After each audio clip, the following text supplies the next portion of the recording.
ഒരിക്കൽക്കൂടി വരാൻ സാധിച്ചതിൽ എനിക്ക് അതിയായ സന്തോഷമുണ്ട്.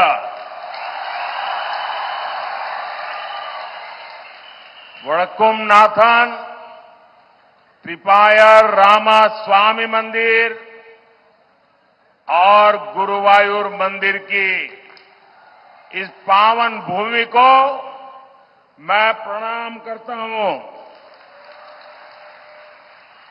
कुछ ही समय पहले मुझे त्रिपायर रामस्वामी मंदिर और गुरुवायूर मंदिर में दर्शन के लिए आने का सौभाग्य मिला था और आज मैं एक ऐसे अवसर पर आलतूर आया हूं जब चैत्र नवरात्रि का पावन पर्व चल रहा है.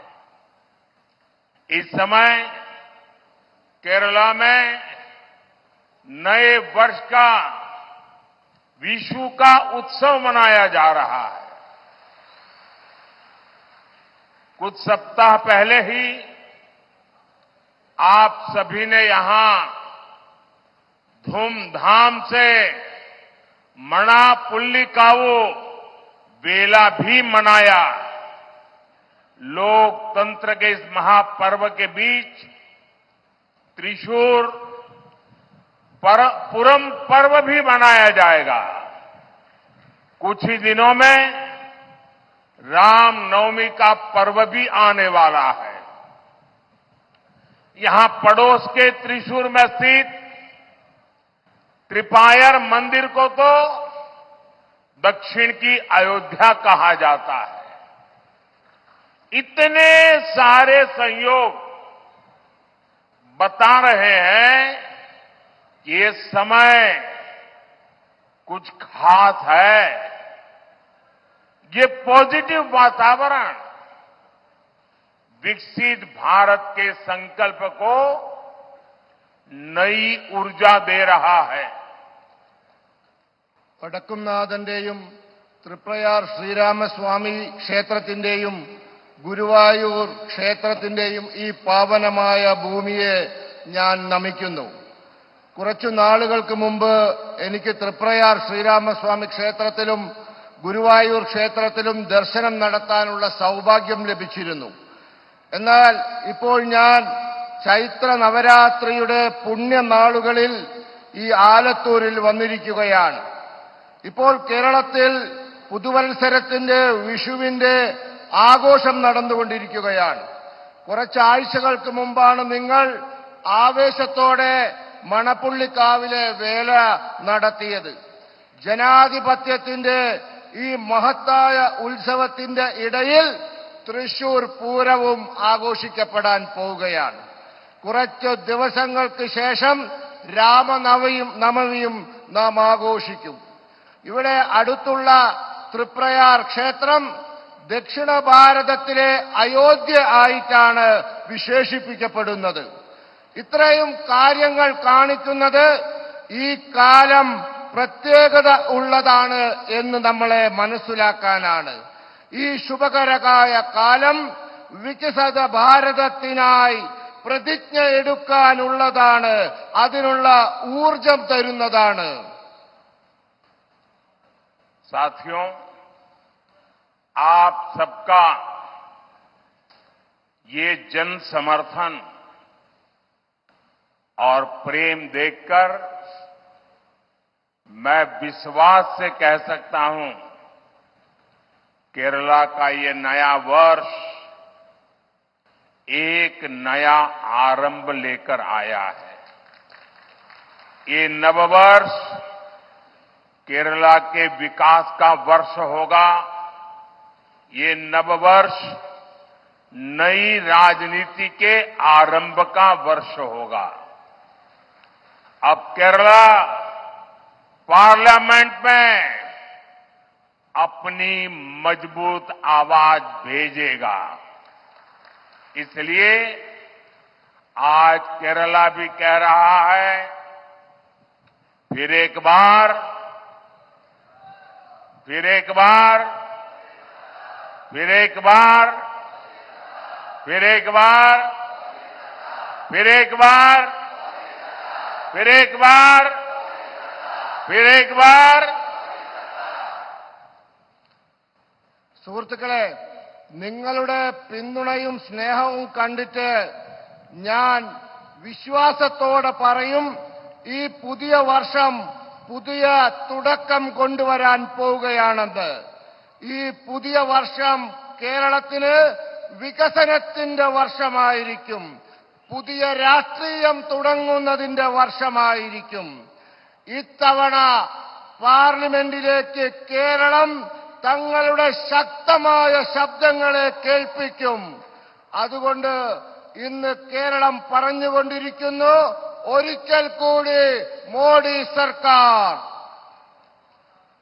साथियों, कल नववर्ष विशु के पावन अवसर पर ही बीजेपी ने अपना संकल्प पत्र जारी किया है. बीजेपी का संकल्प पत्र देश के विकास का संकल्प पत्र है. बीजेपी के संकल्प पत्र में मोदी युड़े गारंटी होती है. आयुष्मान भारत के तहत केरला के 73 लाख से ज्यादा लाभार्थियों को आर्थिक मदद मिली है. अब बीजेपी ने घोषणा की है कि 70 ईयर्स से अधिक आयु के सभी सीनियर सिटीजन्स को आयुष्मान योजना के तहत फ्री मेडिकल ट्रीटमेंट मिलेगी. और यही मोदी युड़े गारंटी. मोदी युड़े गारंटी यानी पीएम आवास योजना में गरीबों के लिए 3 करोड़ नए घर बनेंगे, नए आवास बनेंगे. यहां केरला में भी हजारों गरीबों को नए घर मिलेंगे. मोदी उड़े गारंटी यानी केरला के हर जन औषधि केंद्र पर लोगों को 80% डिस्काउंट पर सस्ती दवाई मिलती रहेगी. Medicine with 80% discount. मोदी उड़े गारंटी यानी हमारे युवाओं को मुद्रा योजना में अब 10 लाख की जगह 20 लाख रुपीस का सपोर्ट मिलेगा. സുഹൃത്തുക്കളെ, ഇന്നലെ വിഷുവിന്റെ പുണ്യദിനത്തിലാണ് ബിജെപി തങ്ങളുടെ പ്രകടന പത്രിക പുറത്തിറക്കിയത്. ബിജെപിയുടെ പ്രകടന പത്രിക രാജ്യത്തിന്റെ വികസനത്തിന്റെ കാര്യപരിപാടിയാണ്. ബിജെപിയുടെ പ്രകടന പത്രികയിൽ മോദിയുടെ ഗ്യാരണ്ടിയുണ്ട്. കേരളത്തിലെ ആയുഷ്മാൻ ഭാരത് പദ്ധതിയിലൂടെ 73 ലക്ഷത്തിലധികം ഗുണഭോക്താക്കൾക്ക് സാമ്പത്തിക സഹായം ലഭിച്ചിട്ടുണ്ട്. ഇപ്പോൾ ബിജെപി വാഗ്ദാനം ചെയ്തിരിക്കുന്നു, ഇനി മുതൽ 70 വയസ്സു കഴിഞ്ഞ എല്ലാ മുതിർന്ന പൗരന്മാർക്കും ആയുഷ്മാൻ ഭാരതിലൂടെ സൗജന്യ ചികിത്സ ലഭിക്കുമെന്ന്. ഇതാണ് മോദിയുടെ ഗ്യാരണ്ടി. മോദിയുടെ ഗ്യാരണ്ടി എന്ന് പറഞ്ഞാൽ പാവങ്ങൾക്ക് പ്രധാനമന്ത്രി ആവാസ് യോജന പ്രകാരം 3 കോടി വീടുകൾ നിർമ്മിക്കും. ഇതിൽ കേരളത്തിലെ പാവപ്പെട്ട ആയിരങ്ങൾക്ക് പുതിയ വീടുകൾ ലഭിക്കും. മോദിയുടെ ഗ്യാരണ്ടി എന്ന് പറഞ്ഞാൽ കേരളത്തിലെ ജന ഔഷധി കേന്ദ്രങ്ങളിൽ നിന്നും ജനങ്ങൾക്ക് 80% കിഴിവിൽ മരുന്ന് ലഭിക്കുമെന്നതാണ്. മോദിയുടെ ഗ്യാരണ്ടി എന്ന് പറഞ്ഞാൽ ആയിരക്കണക്കിന് യുവാക്കൾക്ക് ഇനി മുതൽ 10 ലക്ഷത്തിനു പകരം 20 ലക്ഷം രൂപ മുദ്രാ പദ്ധതിയിലൂടെ സാമ്പത്തിക സഹായം ലഭിക്കുമെന്നതാണ്. साथियों, बीजेपी ने अगले 5 इयर्स के लिए विकास और विरासत दोनों का विजन सामने रखा है. एक क्षेत्र केरला का इतना बड़ा सांस्कृतिक केंद्र है. पालक्कड़ तो गेटवे ऑफ केरला कहा जाता है. यहां की प्राकृतिक सुंदरता किसी का भी मन मोह लेती है. यहां केरला में कितने ही भव्य मंदिर है, चर्च है, आस्था के स्थल है. अगले 5 इयर्स में हम केरला की इस हेरिटेज को ग्लोबल बनाने के लिए काम करेंगे. हम केरला को हाईवेज, एक्सप्रेसवेज और हाई स्पीड वंदे भारत ट्रेनों के नेटवर्क से जोड़ेंगे. और हमारे सुरेश जी का जब एमपी थे तब भी वंदे भारत नेटवर्क के लिए बहुत ही आग्रह रहता, पूरी डिजाइन बना करके लाते थे. और आज मैं आपको वादा करता हूं, हम इन सारे कामों की दिशा में आगे बढ़ेंगे. यहां पर्यटन के अवसरों को बहुत संभावना है. केरल में जितना लाभ लेना चाहिए अभी तक लिया नहीं है. और इसलिए हम टूरिज्म को बढ़ावा देने के लिए हर प्रकार के प्रयास करेंगे. സുഹൃത്തുക്കളെ, ബിജെപി അടുത്ത 5 വർഷത്തേക്ക് വികസനവും പാരമ്പര്യവും രണ്ടിനും പ്രാധാന്യം കൊടുക്കുന്ന ഒരു സങ്കല്പമാണ് മുന്നോട്ട് വെച്ചിട്ടുള്ളത്. കേരളം എന്ന പ്രദേശം വലിയ സാംസ്കാരിക കേന്ദ്രമാണ്. പാലക്കാട് കേരളത്തിലേക്കുള്ള പ്രവേശന കവാടമാണെന്നാണ് അറിയപ്പെടുന്നത്. ഇവിടുത്തെ പ്രകൃതി ഭംഗി ആരുടെ മനസ്സിനെയും മോഹിപ്പിക്കുന്നതാണ്. ഇവിടെ കേരളത്തിൽ എത്ര ഗംഭീരമായ ക്ഷേത്രങ്ങളുണ്ട്, പള്ളികളുണ്ട്, മറ്റാരാധനാ കേന്ദ്രങ്ങളുണ്ട്. അടുത്ത 5 വർഷങ്ങൾക്കുള്ളിൽ നമ്മൾ കേരളത്തിന്റെ ഈ പാരമ്പര്യത്തെ അന്തർദേശീയവൽക്കരിക്കാൻ പോവുകയാണ്. നമ്മൾ കേരളത്തെ ഹൈവേകൾ, എക്സ്പ്രസ് വേകൾ, അതിവേഗ വന്ദേ ഭാരത് തീവണ്ടികൾ എന്നിവയുടെ നെറ്റ്വർക്കിലൂടെ ബന്ധിപ്പിക്കും. നമ്മുടെ പ്രിയപ്പെട്ട സുരേഷ് ഗോപി സ്ഥിരമായി എന്നെ വന്ന് കണ്ട് വന്ദേ ഭാരതിന്റെ പുതിയ ഡിസൈനുകൾ കാണിച്ച് അങ്ങനെ വേണം ഇങ്ങനെ വേണമെന്നൊക്കെ പറയാറുണ്ട്. ആ എല്ലാ ആവശ്യങ്ങളും നമ്മൾ പരിഗണിച്ച് യാഥാർത്ഥ്യമാക്കുമെന്ന് ഉറപ്പു നൽകുന്നു. കേരളത്തിന് വിനോദസഞ്ചാര രംഗത്ത് വലിയ സാധ്യതകളുണ്ട്. അതൊന്നും വേണ്ട രീതിയിൽ ഉപയോഗപ്പെടുത്തിയിട്ടുള്ള അടുത്ത 5 വർഷം അതൊക്കെ വികസിപ്പിച്ച് നമ്മൾ ഉപയോഗപ്പെടുത്തും. साथियों, विकसित होते भारत की पहचान आधुनिक इंफ्रास्ट्रक्चर से भी होगी. आज देश में नए एक्सप्रेस वे बन रहे हैं, नए एयरपोर्ट बन रहे हैं. अब बीजेपी ने कल अपने मैनिफेस्टो में घोषणा की है कि जैसे पश्चिम भारत में अहमदाबाद मुंबई के बीच बुलेट ट्रेन का काम चल रहा है, आने वाले कुछ समय में ये काम पूरा होकर के बुलेट ट्रेन दौड़ना शुरू करेगी. देश की पहली बुलेट ट्रेन दौड़ेगी. इसका अनुभव देखते हुए कल हमने संकल्प पत्र में कहा है कि जैसे पश्चिम भारत में बुलेट ट्रेन का काम आगे चल रहा है, आगे चल करके नॉर्थ, साउथ, ईस्ट 3 क्षेत्रों में बुलेट ट्रेन के लिए सर्वे काम शुरू कर दिया जाएगा और साउथ को भी बुलेट ट्रेन मिले।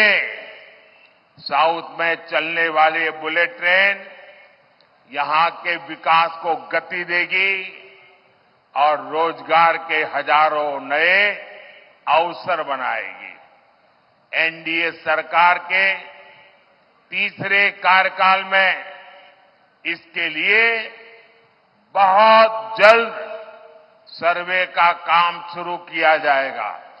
സുഹൃത്തുക്കളെ, വികസിതമായിരിക്കുന്ന ഭാരതത്തിന്റെ മുഖമുദ്ര ആധുനിക അടിസ്ഥാന സൗകര്യങ്ങളായിരിക്കും. ഇന്ന് രാജ്യത്ത് പുതിയ എക്സ്പ്രസ് വേകൾ ഉണ്ടാക്കുന്നു. ഇന്ന് രാജ്യത്ത് പുതിയ വിമാനത്താവളങ്ങൾ നിർമ്മിക്കപ്പെടുന്നു. ഇപ്പോൾ ബിജെപി അതിന്റെ പ്രകടന പത്രികയിൽ ചില കാര്യങ്ങൾ പറഞ്ഞിട്ടുണ്ട്. നമുക്കറിയാം, പശ്ചിമ ഭാരതത്തിൽ ബുള്ളറ്റ് ട്രെയിൻ നിർമ്മിച്ചു കഴിഞ്ഞു. അത് അഹമ്മദാബാദിൽ നിന്നും മുംബൈ വരെയുള്ള ബുള്ളറ്റ് ട്രെയിൻ പാത ഇതാ അവസാന ഘട്ടത്തിലാണ്, ഓടാൻ പോവുകയാണ്. ആ അനുഭവത്തിൽ നിന്നും നമ്മൾ ഒരു പാഠം പഠിച്ചു. ഇനി നമ്മുടെ രാജ്യത്ത് ഉത്തര ഭാരതത്തിലും ദക്ഷിണ ഭാരതത്തിലും കിഴക്കൻ ഭാരതത്തിലും ബുള്ളറ്റ് ട്രെയിനുകൾ വേണമെന്ന് നാം തീരുമാനിച്ചിരിക്കുന്നു. നമ്മൾ അതിവേഗ ബുള്ളറ്റ് ട്രെയിനുകൾ ഈ ദക്ഷിണ ഭാരതത്തിലും കൊണ്ടുവരാൻ പോവുകയാണ്. അങ്ങനെ ഈ ബുള്ളറ്റ് ട്രെയിൻ നമ്മുടെ പ്രദേശത്ത് വന്നാൽ ആ ബുള്ളറ്റ് ട്രെയിൻ നമ്മുടെ വികസനത്തിന്റെ വേഗത കൂട്ടും, അനേകായിരം തൊഴിലവസരങ്ങൾ സൃഷ്ടിക്കും. ഒരു കാര്യം ഉറപ്പു നൽകാം, വരാൻ പോകുന്ന എൻഡിഎയുടെ മൂന്നാമത്തെ സർക്കാർ എത്രയും പെട്ടെന്ന് തന്നെ ഈ ബുള്ളറ്റ് ട്രെയിനിന്റെ സർവേ ജോലി ആരംഭിക്കുന്നതായിരിക്കും. साथियों, ये चुनाव देश के भविष्य के लिए फैसले लेने का चुनाव है।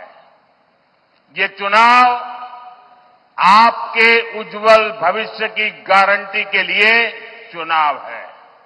ये चुनाव आपके बच्चों के उज्जवल जीवन के लिए गारंटी देने का चुनाव है। केरल के लोगों ने लास्ट 10 इयर्स में देखा है कि कैसे एनडीए सरकार ने दुनिया भर में भारत की साख बढ़ाई है। कांग्रेस सरकार ने भारत की छवि कमजोर देश की बना दी थी। बीजेपी सरकार ने भारत को एक मजबूत देश बनाया है। आज जब कोई भारतीय विदेश जाता है, गल्फ जाता है, तो उसे सम्मान से देखा जाता है। आज का भारत युद्ध में फंसे अपने नागरिकों को रिस्क्यू करने की ताकत रखता है। आज का भारत कोरोना जैसी महामारी में दूसरे देशों की ओर नहीं देखता। हम स्वदेशी वैक्सीन बनाते हैं, की तलाश में होते हैं और इसलिए आज भी केरल में घरों में पीने का पानी का संकट है। अगर हिंदुस्तान में कोई सुनेगा कि राजस्थान में पानी का संकट है या गुजरात में पानी का संकट है, तो लोगों को लगता है कि हां यार मुसीबत है। केरल में पानी का संकट ये यहां की सरकार की विफलता का जीता जागता सबूत है और मैं गारंटी देता हूं मैं हर घर नल से जल पहुंचाना चाहता हूं। आप मुझे आशीर्वाद दीजिए। अब इतना कर लीजिए। സുഹൃത്തുക്കളെ, NDA സർക്കാർ ശ്രീനാരായണ ഗുരുദേവന്റെ ആദർശങ്ങളിൽ ഉറച്ചു നിന്നുകൊണ്ട് ജോലി ചെയ്യുന്നതാണ്. നമ്മുടെ പ്രത്യേകത പാവങ്ങളുടെ ക്ഷേമവും ജനങ്ങളുടെ ക്ഷേമവുമാണ്. അതുകൊണ്ട് കഴിഞ്ഞ 10 വർഷം കൊണ്ട് NDA സർക്കാർ ജൽ ജീവൻ മിഷൻ പദ്ധതിയിലൂടെ 36 ലക്ഷത്തിലധികം പൈപ്പ് കണക്ഷനുകൾ കേരളത്തിൽ നൽകി. പക്ഷേ ദുഃഖകരമെന്ന് പറയട്ടെ, കേരളത്തിൽ അതിന്റെ വേഗത പോരാ. ഇവിടത്തെ സർക്കാരിന് അതിനൊന്നും താൽപര്യമില്ല. അഴിമതി നടത്തി പണമുണ്ടാക്കാനുള്ള ശ്രദ്ധയിലാണ് അവർ. ഗുജറാത്തിൽ വെള്ളമില്ല, ശരിയാണ്. രാജസ്ഥാനിൽ വെള്ളമില്ല, ആളുകൾ പറയും ശരിയാണ്, അവിടെ കുഴപ്പങ്ങളുണ്ട്. പക്ഷെ കേരളം അങ്ങനെയാണോ? കേരളത്തില് ജലം ലഭിക്കുന്ന സംസ്ഥാനത്ത് പോലും എല്ലാ വീട്ടിലും വേണ്ട സ്പീഡിൽ വേഗതയിൽ കേന്ദ്രം കൊടുക്കുന്ന പൈസക്കനുസരിച്ച് വെള്ളം എത്തിക്കുന്നില്ല. എന്നാൽ ഞാൻ നിങ്ങൾക്ക് ഉറപ്പ് നൽകുന്നു, നിങ്ങൾ എന്നെ അനുഗ്രഹിച്ചാൽ ഞാൻ ഇവിടത്തെ ഓരോ വീട്ടിലും പൈപ്പിൽ വെള്ളം എത്തിക്കുമെന്ന് ഇതാ വാഗ്ദാനം നൽകുന്നു. पीएम गरीब कल्याण अन्न योजना से करीब 1 करोड़ 50 लाख लाभार्थियों उनको मुफ्त राशन मिल रहा है। बीजेपी ने संकल्प पत्र में एक गारंटी दी है कि ये योजना अगले 5 साल बढ़ाई जाएगी और आने वाले 5 साल भी मुफ्त राशन मिलता रहेगा।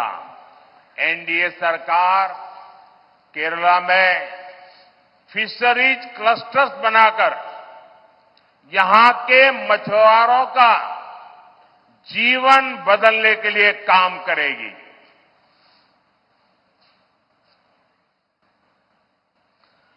സുഹൃത്തുക്കളെ, ഗരീബ് കല്യാൺ അന്ന യോജന പദ്ധതിയിലൂടെ കേരളത്തിൽ 1,50 ലക്ഷത്തിലധികം ഗുണഭോക്താക്കൾക്ക് സൗജന്യ റേഷൻ കൊടുത്തുകൊണ്ടിരിക്കുന്നു.